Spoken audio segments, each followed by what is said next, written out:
धन्यवाद। यानंतर मी महाराष्ट्राचे उपमुख्यमंत्री श्री देवेंद्र फडणवीस साहेब यांना या ठिकाणी आपलं मनोगत व्यक्त करण्याची विनंती करतो।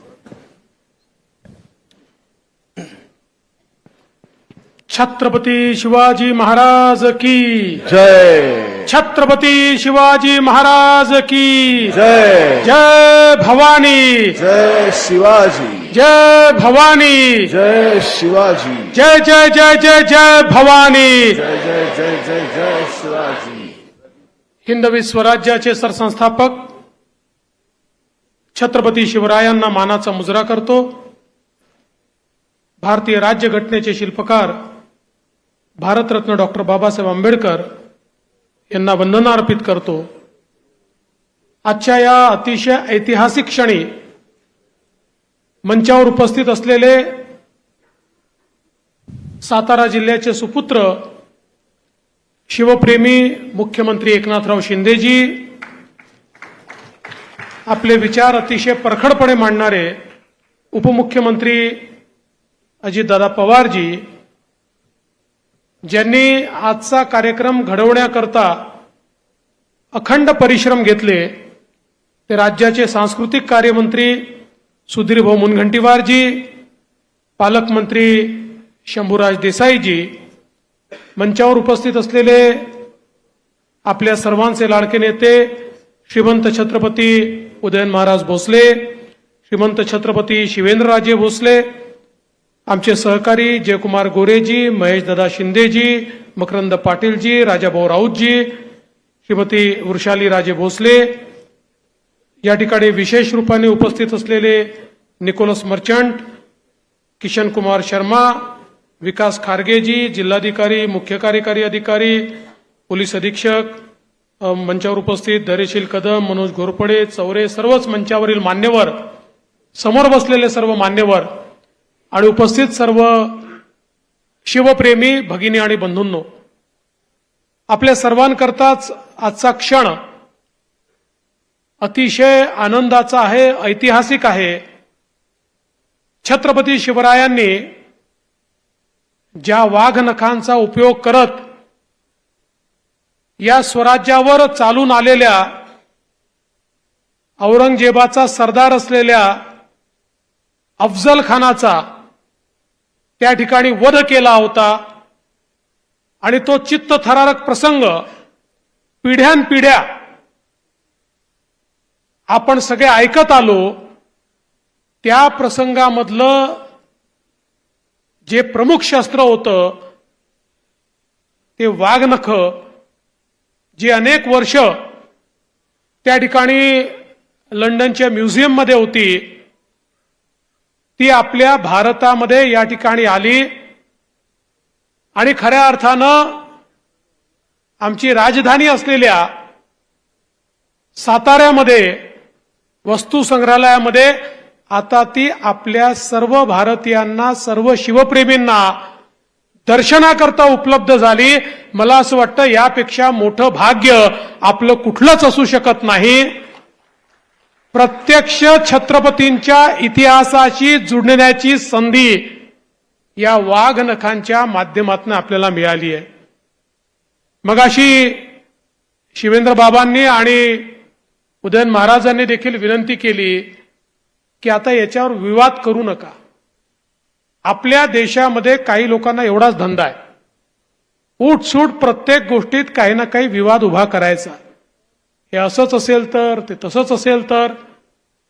पण खरं म्हणजे हा रोग आजचा नाही आहे, या रोगाचा सामना प्रत्यक्ष छत्रपतींना देखील करावा लागला होता। स्वराज्यातही काही असे लोक होते की जे शंका उत्पन्न करायचे, पण त्या सगळ्या शंका संपवून छत्रपती शिवाजी महाराजांनी रयतेचं राज्य त्या ठिकाणी प्रस्थापित करून दाखवलं। आणि म्हणूनच मला विश्वास आहे, आज सुधीर भाऊंनी ज्यावेळी मुख्यमंत्र्यांचं स्वागत केलं त्यावेळी त्यांना देखील वाघनखं दिली आहेत। आता कोणाचा कोथळा तर काढायचा नाही आहे, पण काहींच्या बुद्धीवर बुरशी आली आहे, काहींच्या बुद्धीवर जंग चढलाय। मुख्यमंत्री महोदय, त्या वाघनखांनी त्यांची बुरशी आणि जंग काढण्याचं काम हे मात्र निश्चितपणे आपण कराल, हा मला विश्वास आहे।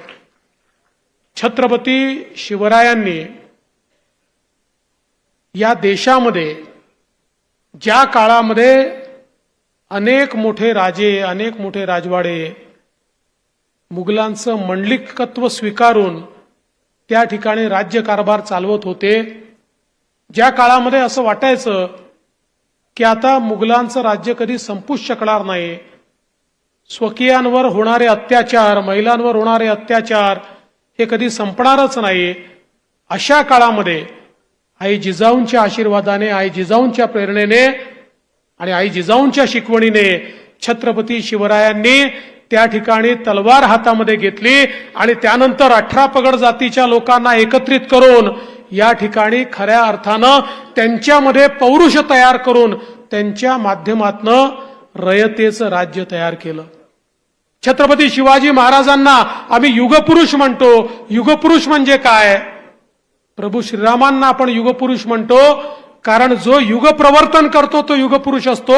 छत्रपती शिवाजी महाराजांनी युग प्रवर्तन केलं.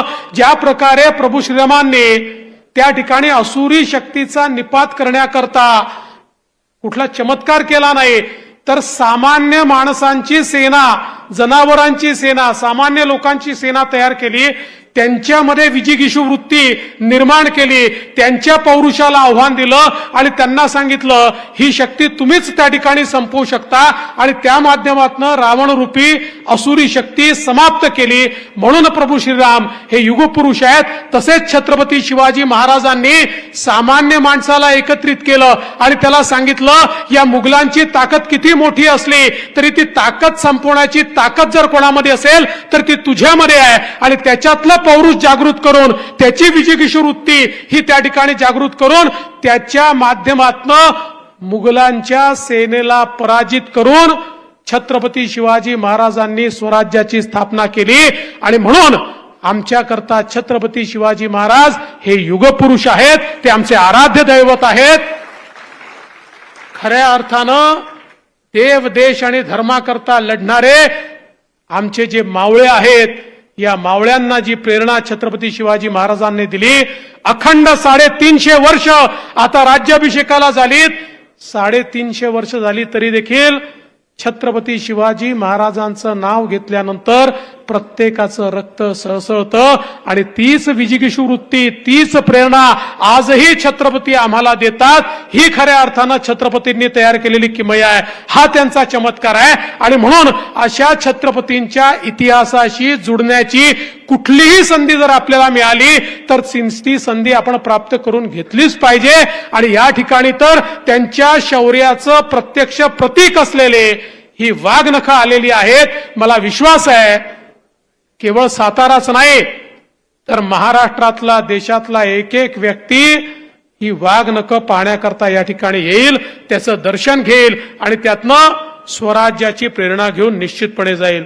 मी माननीय मुख्यमंत्र्यांचे मनापासून अभिनंदन करतो. त्यांच्या नेतृत्वात अनेक चांगली कामं चालली आहेत.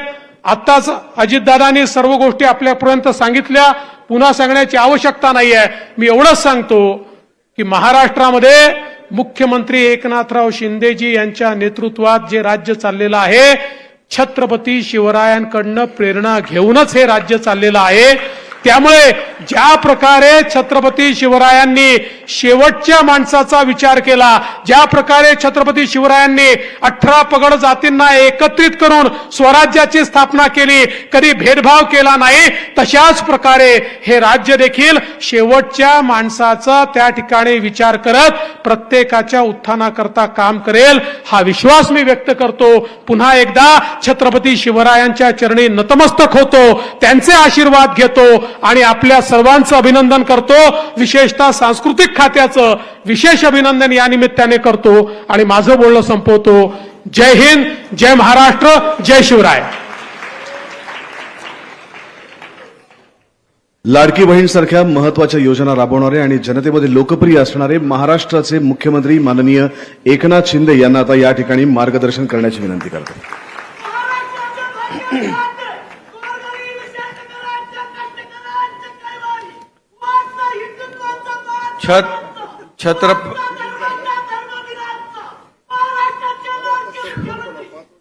छत्रपती